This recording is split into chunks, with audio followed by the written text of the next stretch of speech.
রাতের নীরবতায় শুধু এক অজানা কল, আর তারপর শুরু হলো এমন এক খেলা যেটা শেষ হয় না বেঁচে।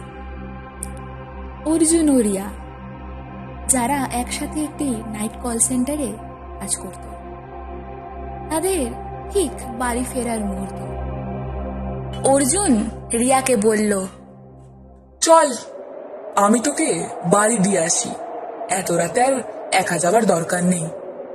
না রে, দরকার নেই, এত রাতে আর তোর যাওয়ার দরকার নেই, অনেকটাই রাত হয়েছে। তুই টেনশন করিস না, আমার ক্যাব চলে আসবে। ঠিক আছে, আমি বেরোচ্ছি, তুই তাহলে গিয়ে করিস।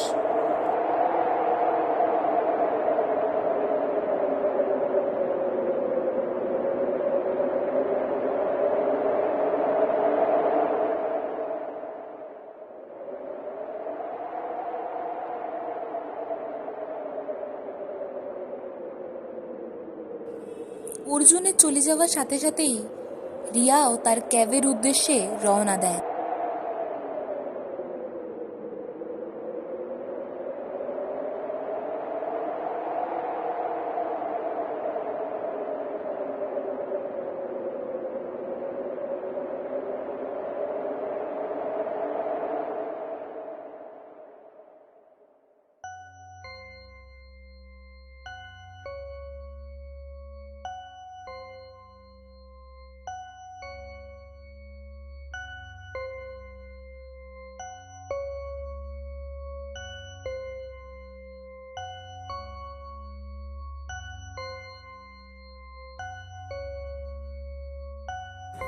রিয়ার কাছে অজানা নাম্বার থেকে একটি ফোন আসে।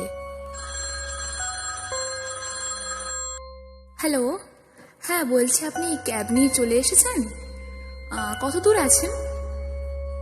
কিছু শুনতে পাচ্ছি না, কথাটা শোনা যাচ্ছে না। কে বলছেন বলবেন? হ্যালো, শোনা যাচ্ছে না কথাটা, আপনি কে বলছেন? রিয়া তার কলের মাঝেই শুনতে পায় কি যেন বলছে, তোমার ক্যাব আসবে না, একা বাড়ি যেও না। রিয়া সেই ফোন কলের পরেই পেছনে ফিরে দেখে এক গার্ড দাঁড়িয়ে।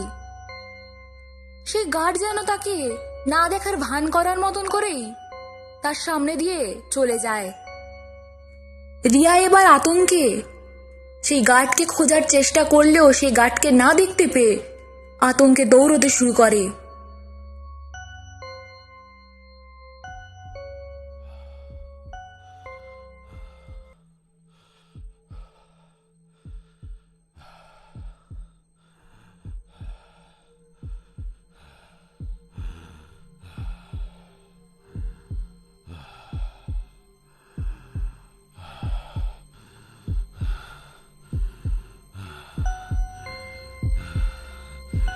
রিয়া কোনো রকমে ঊর্ধ্বশ্বাসে দৌড়ে তার বাড়িতে পৌঁছালে দরজা বন্ধ করে সোফায় গিয়ে বসে। তৎক্ষণাৎ আবার রিয়ার ফোনটা বেজে ওঠে। রিয়া আতঙ্কে সেই ফোনটি ধরে আর জিজ্ঞেস করে, তুমি কে?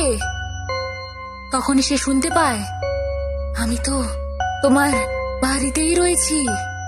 ফোনটা আবার বেজে উঠল, কিন্তু রিয়া তো মাটিতে অসাড় নিস্তব্ধ হয়েছিল। তাহলে কে রিসিভ করলো সেই ফোনটা?